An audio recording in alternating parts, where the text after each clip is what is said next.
હજુ પણ 24 કલાક ભારે 23 જિલ્લામાં વરસાદનું રેડ એલર્ટ, 5 જિલ્લામાં ઓરેન્જ એલર્ટ.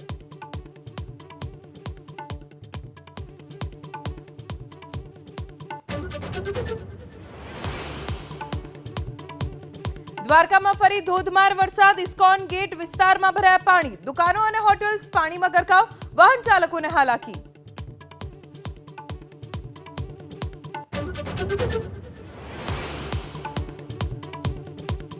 પૂરની સ્થિતિને લઈ રાજ્યમાં આર્મીની ટીમ સતર્ક, ફ્લડ હેલ્પલાઇન નંબર કરાયો જાહેર, રાહત બચાવ માટે આર્મીની કોલમને કરાઈ ડિપ્લોય.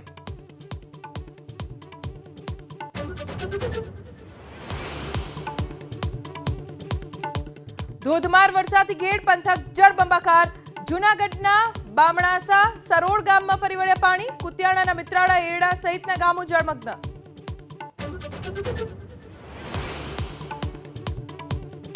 ખેડાના ભલાડા ગામ પાસે કાંસમાં ગાબડું, હજારો એકર ડાંગરનો પાક પાણીમાં ગરકાવ, ખેડૂતો મુશ્કેલીમાં.